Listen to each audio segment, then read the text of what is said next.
Hey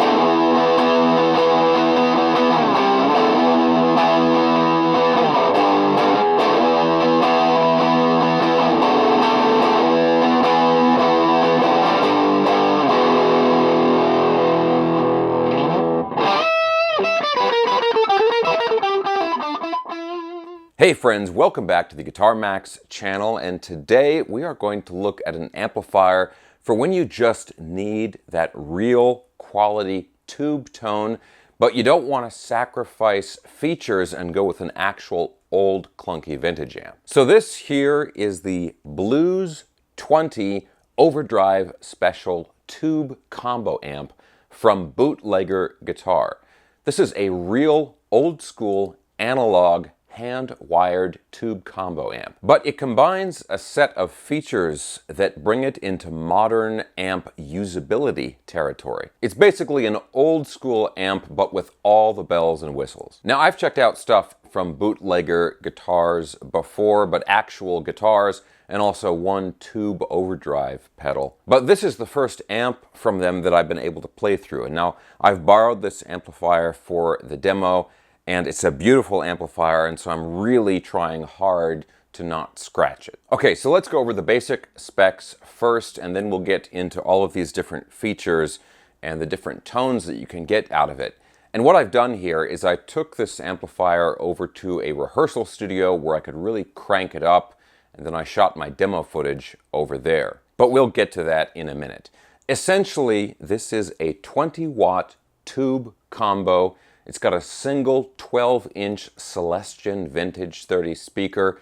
It's got a pair of EL84 power tubes from Electro Harmonics. And then it's got Ruby Tubes 12AX7 preamp tubes. And I kind of like to think of this amplifier as a two-channel amplifier because you've got one basic clean channel, and then you have an overdrive circuit which you can engage, and you can flip back and forth between those two modes to sort of achieve, like a clean and then a higher gain second channel. Now, look at all of these controls here. I'll give you some close-ups, but take a look at this. The controls are kind of split into three different sections. You've got the preamp section, you've got a second overdrive section, and then you have the power amp section. And if you look up here, we've got three mini switches, which in addition to all of the EQ controls, this gives us a lot of different options with these mini switches here. The first one here is bright, so it's basically like a bright off and on switch.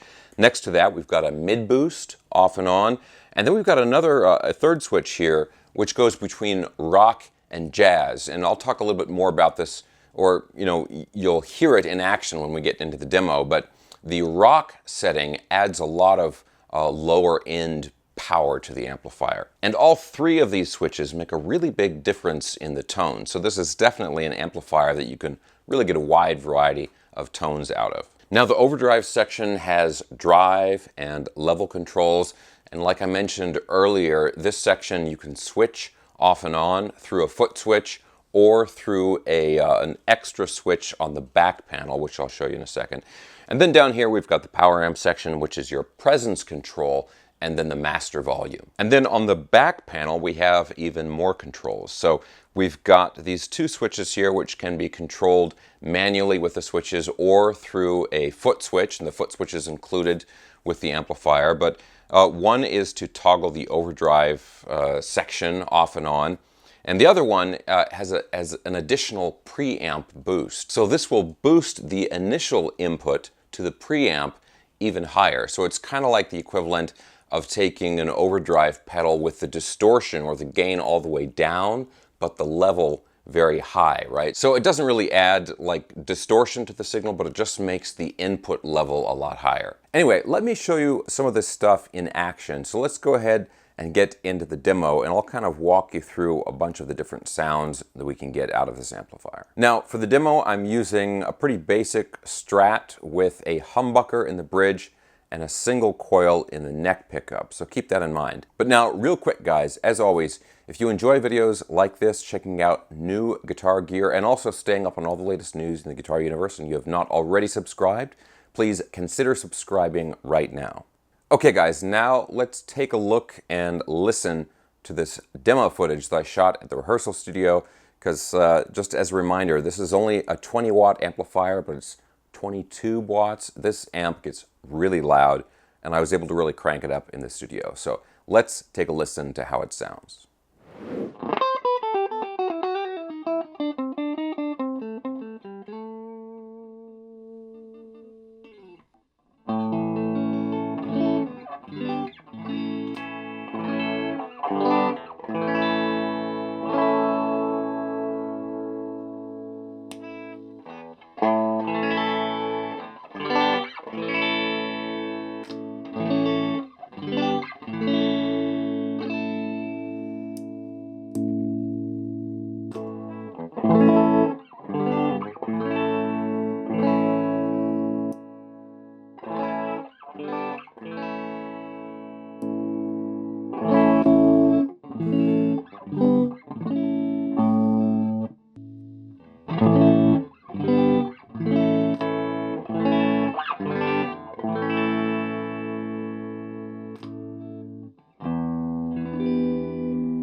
So like I mentioned earlier, the rock jazz switch, the third one right here, when you engage that to the rock setting, it adds a lot of bottom end to the tone. And the jazz setting is a lot more mid-rangey and a little more higher end to give it that kind of chimey sound. Okay, so now let's check out the overdrive section, and for me this is where the amp really comes alive. So take a listen to this.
So one of the things that I think is really cool about this amplifier is that considering how clean the tone starts out, you can get a lot of gain out of this amplifier. When you engage that preamp boost and you have the overdrive section turned on and cranked up, I mean, this really turns into a distortion type amplifier. Now that being said, I did want to test the amp out with a separate overdrive pedal. So we can listen to that and you can compare how the pedal sounds to the amplifier's overdrive section.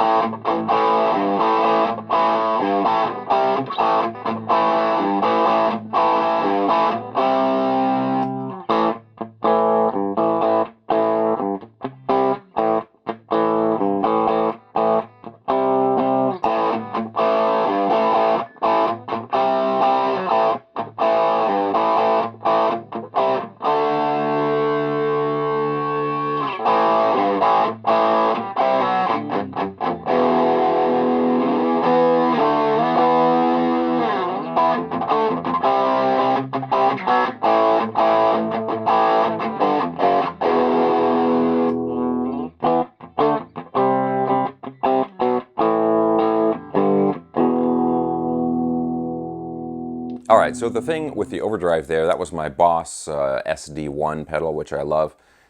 But you really don't need the overdrive pedal because, yeah, it had a slightly different character. I think using the pedal gave it a slightly tighter sound. But the overall tone, especially on the lead parts there, it really wasn't that different. So, I mean, unless you had a very particular overdrive pedal that you just always love to use, I really don't think you need it with this amplifier because it has that preamp boost and the overdrive section built in. Okay, so one of the things that I want to stress that was really reinforced when I was listening to the amplifier in the rehearsal room is how loud this amplifier is. A lot of people argue about 20 watts and like tube watts versus solid state and that kind of stuff. And people are like, oh, tube amps are always louder with the same wattage. And people are like, well, you know, other people are like, oh, that's not technically possible, this kind of stuff. Regardless of all that stuff, in person, this is an extremely loud amplifier. And it's more than loud enough to play a gig like with a loud drummer, or if you're doing an outdoor gig where you really have to be loud because the sound dissipates so quickly. This amp would work great for that. Now there's two other really key features that you have to know about. One is that the amplifier has an effects loop. So even though you've got the built-in overdrive and that kind of stuff, there's no reverb or delay effects or anything like that built in, but because you have the effects loop, you can add basically any effects you want to the amplifier. And the other thing is that the amp has an external speaker jack. So of course you can use it as a combo amp with the internal speaker, or you can use it as a head and hook up external speaker cabs. And you even have a control on the back of the amplifier to select the impedance you want, 4, 8, or 16. So overall, I mean, this would be a great sort of one-stop shop gigging amp, especially if you're doing like blues rock or something like that, where you have to be able to go very easily between a really nice clean tone and a really nice, you know, like dirty bluesy tone. This amp would be perfect for that. And with the sort of switchable overdrive, and you know, some people will argue is like, well, is it really a 2-channel amp because it just has the one EQ section? It kind of depends on how you want to look at it. But with the foot switch that it comes with, where you can switch that overdrive off and on, and then the effects loop, I mean, the amp will really get all of the sounds that you need. All right, guys, so now the million-dollar question that everyone is wondering. You're all asking, hey, Danzig, how much does this amplifier cost, right? Because it's a tube amplifier, hand-wired, all analog. Well, the amplifier costs $14.99, so about $1,500. So no, it's not a crate practice amp or a PV Bandit or anything like that. But I think if you are looking for a sort of do-it-all Swiss Army knife type of tube combo amp with just really good quality and really nice sounds, I think this is definitely one to consider. Okay guys, let me know what you thought of this amplifier and of course the video overall down in the comments section below. Who out there still loves a quality tube amp? Thank you guys so much for watching the video. I hope you enjoyed it. I'm gonna have links for everything I was talking about in the video down in the video description below. If you enjoyed this, please give me a thumbs up, subscribe if you haven't already, and I'll talk to you soon.